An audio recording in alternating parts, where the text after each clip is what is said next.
Le 14 juillet 1934 paraissait dans le toujours excellent « Je suis partout » la critique de François Vineuil du film « Le paquebot Tenacity », texte intégral. On ne sait plus si Le paquebot Tenacity de Charles Wildrac était ou non une bonne pièce, mais ce fut un des triomphes de Jacques Copeau, de sa troupe et de ses conceptions scéniques. Sur l'étroit plateau du Vieux-Colombier, il suffisait de l'entrée d'un grand Flandrin, en matelot américain, pour représenter la mer, le départ, qui n'était pas encore tout à fait l'évasion, et le fameux paquebot, dont une panne fortuite mettait en désarroi 2 émigrants. Arrêtés dans le premier élan de leur grand voyage, ils hésitaient, trébuchaient tout à coup sur des souvenirs, sur des sentiments dont ils avaient fait bon marché. Une servante d'auberge se mettait à représenter pour eux la sécurité, l'irrésistible douceur du port. Partirait-il, ne partirait-il pas? Il nous semble que ce débat, dont on a tant abusé, remplissait la petite salle que chaque spectateur approchait fraternellement des 2 héros. Monsieur Julien Duvivier, qui a tourné Poil de carotte sans trahir Jules Renard, qui voudrait voir établie une censure de la bêtise, et entend bien ne pas être confondu avec les maquignons du cinéma, a choisi Le paquebot Tenacity, dont les sous-préfectures et cantons ignorent cependant le titre, plutôt qu'une quelconque comédie de boulevard, qu'un vaudeville septuagénaire ou qu'un drame de feu bataille très demandé cette saison dans les studios. Il a prié M. Charles Wildrac de collaborer au scénario. M. Wildrac n'a pas vitupéré le cinéma, il n'a pas gémi sur les coupures, les additions, les interprétations de sa pièce. Il en a même suggéré lui-même. Il s'était pris de ce travail nouveau. Félicitons le cinéaste et l'auteur dramatique de cette entente cordiale, presque sans précédent. C'est malheureusement le seul éloge que l'on puisse leur adresser.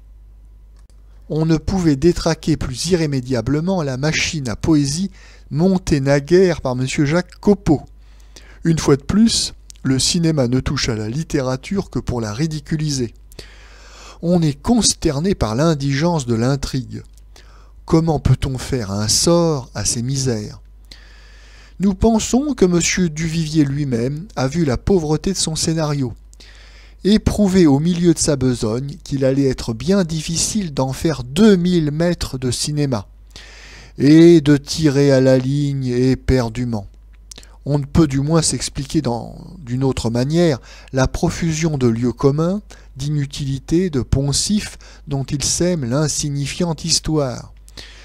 Il faut voir naître, dans un cinéma où l'on passe un film exotique, la vocation des migrants chez 2 chômeurs parisiens. Il faut passer par la guerre Saint-Lazare, par le rapide qui les emmène au Havre. Nous ne coupons pas à la scène des demoiselles à matelot.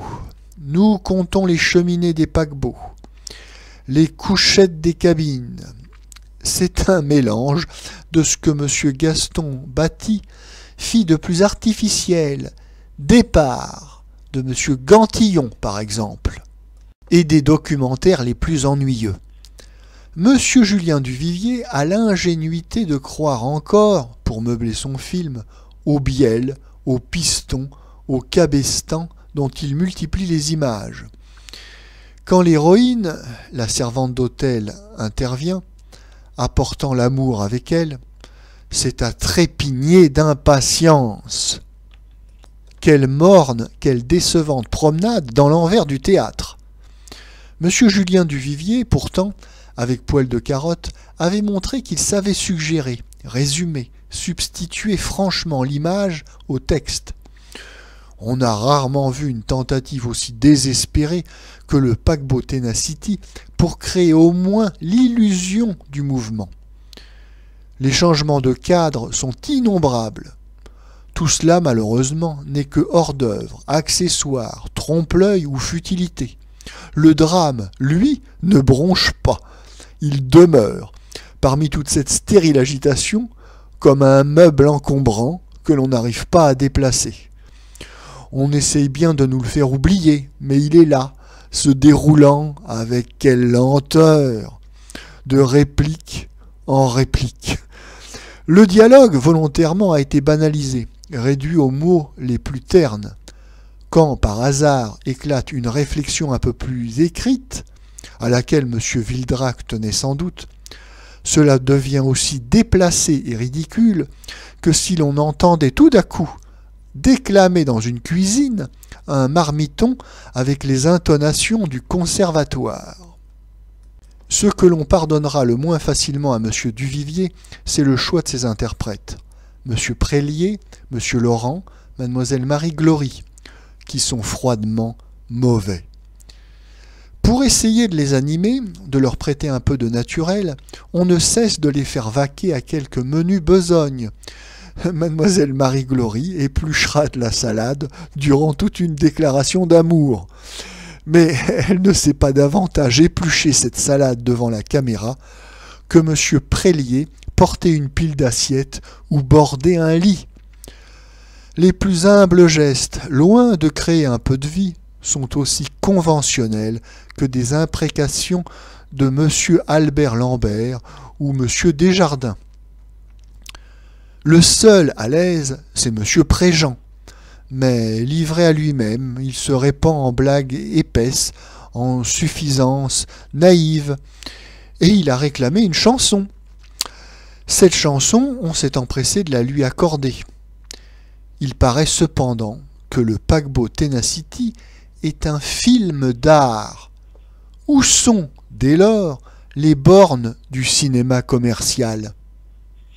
Par un excès de malchance, qui aurait dû être épargné à M. Duvivier, le hasard photographique n'intervient pas une seule fois pour glisser dans ces tableaux monotones, mal mis en page, un peu de la poésie maritime qu'aucun collaborateur n'a semblé entrevoir. On sort de là avec un amour furieux du théâtre, de ses limites, de ses contraintes, de toutes les portes qu'il laisse fermer, mais derrière lesquelles il nous est du moins loisible d'imaginer quelques mystères.